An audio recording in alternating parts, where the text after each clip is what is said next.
भाद्रपद शुक्ल पक्षाच्या षष्ठीला अनुराधा नक्षत्रावर ज्येष्ठा गौरीचं आवाहन, तर दुसऱ्या दिवशी ज्येष्ठा नक्षत्रावर पूजन आणि नैवेद्य, तसंच तिसऱ्या दिवशी मूळ नक्षत्रावर विसर्जन केलं जातं।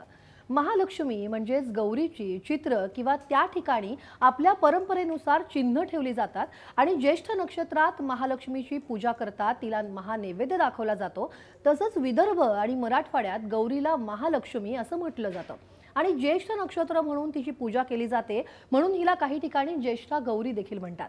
पौराणिक कथेनुसार असुरांच्या त्रासाला कंटाळून या सगळ्या स्त्रियांनी आपलं सौभाग्य अक्षय राहण्यासाठी त्या गौरीला शरण गेल्या, तिची प्रार्थना केली। तेव्हा श्री गौरीनं भाद्रपद शुद्ध अष्टमीला असुरांचा संहार केला आणि म्हणून अखंड सौभाग्य प्राप्त होण्यासाठी स्त्रिया हे ज्येष्ठा गौरीचं व्रत करतात। यालाच गौरी पूजन किंवा मग महालक्ष्मी पूजन म्हणून देखील म्हटलं जातं।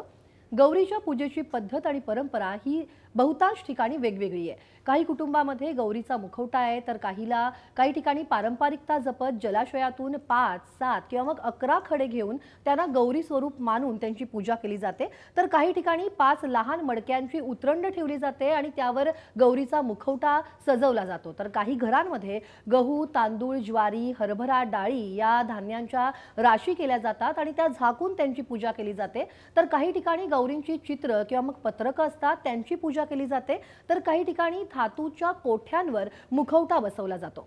काही ठिकाणी सुवासिक फुलं येणाऱ्या वनस्पतींची रोपं अथवा तेरड्याची रोपं एकत्र बांधून त्यांची प्रतिमा तयार करतात आणि त्यावरती मुखवटा किंवा मग गौरीची प्रतिमा चढवली जाते, ती सजवली जाते आणि मग त्याची पूजा केली जाते।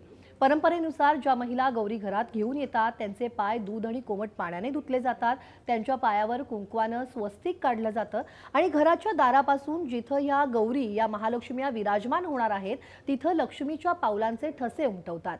घरात येताना पावलांवरून गौरींचे मुखवटे आणले जातात आणि शंख वाजवून गौरींचं घरात आगमन केलं जातं। लक्ष्मी आली सोन्याच्या पावलांनी असं म्हणत गौरी स्थापना करण्यापूर्वी त्यांना संपूर्ण घरात मिरवत घरातील समृद्धी आणि दूध दुभत्याची जागा दाखवण्याची एक परंपरा सुद्धा आहे आणि मग देवासमोर लक्ष्म्यांची पूजा केली जाते। घरात ऐश्वर्य, वैभव नांदो, सुख समृद्धी येवो अशी प्रार्थना केली जाते। रूढीप्रमाणे मूर्तीला साडी नेसून अलंकारांनी सजवलं जातं, तिची पूजा केली जाते। तर दुसऱ्या दिवशी ज्येष्ठा नक्षत्रावर गौरींचं महापूजन होतं। या दिवशी पाना फुलांची आरास करतात, शेवंतीची वेणी तिला ल्यायतात, त्याचबरोबर हार, चाफ्याचं फूल, केवड्याचं पान तिला वाहिलं जातं, महानैवेद्य दाखवला जातो। माहेरी आलेल्या गौरीला वेगवेगळे पदार्थ खाऊ घालण्याची पद्धत आहे। गौरीला फळं अर्पण केली जातात आणि धान्यांच्या राशी त्या ठिकाणी लावल्या जातात। अनेक ठिकाणी आपापल्या परंपरेनुसार नैवेद्याचा फुलोरा तयार केला जातो। माहेरवाशीण ज्येष्ठ गौरीला पूर्णावरणाचा नैवेद्य दाखवला जातो। नैवेद्याला 16 भाज्या, 16 कोशिंबिरी, 16 चटण्या, 16 पक्वान्न तसंच फराळाचे पदार्थ करतात। पूर्णाच्या 16 दिव्यांची आरती सुद्धा करतात। संध्याकाळी हळदी कुंकवाचा समारंभ आयोजित केला जातो, तर अनेक ठिकाणी रात्री जिम्मा फुगड्या खेळल्या जातात, घागरी फुंकल्या जातात, जागरण केलं जातं। काही ठिकाणी तिखटाचा नैवेद्य देखील गौरीला दाखवतात, तर काही ठिकाणी गौरी बरोबरच्या गडांना तिखटाचा नैवेद्य दाखवला जातो अशी धारणा आहे। तर तिसऱ्या दिवशी मूल नक्षत्रात गौरीचे खीर कानवल्यांचा नैवेद्य गौरीला दाखवला जातो आणि हा नैवेद्य दाखवून गौरीचं विसर्जन केलं जातं। या दिवशी कापसाची गाठ बांधली जाते, सुतामध्ये हळद, कोरडं फळ, तमालपत्र, फूल, झेंडूची पानं, काजूची फुलं, रेशीम धागा असं मिसळला जातो आणि गौरीचं पूजन करून तिची आरती केली जाते आणि मग परंपरेप्रमाणे ते जे मुखवटे असतात किंवा खडे असतात ते नदीत विसर्जन केले जातात, मुखवटे हलवले जातात आणि त्या नदीतली तिथली माती आणली जाते आणि मग ती घरभर पसरवली जाते।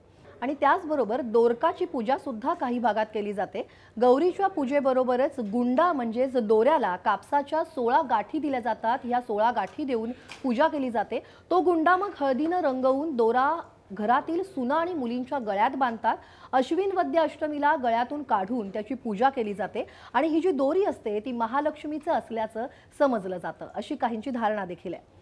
गौरी कुठल्याही रूपात किंवा नावाने जरी आली तरी ती घरात भरभराट घेऊन येते, त्यामुळे गौरींचा आशीर्वाद तुम्हा आम्हा सगळ्यांवर राहो।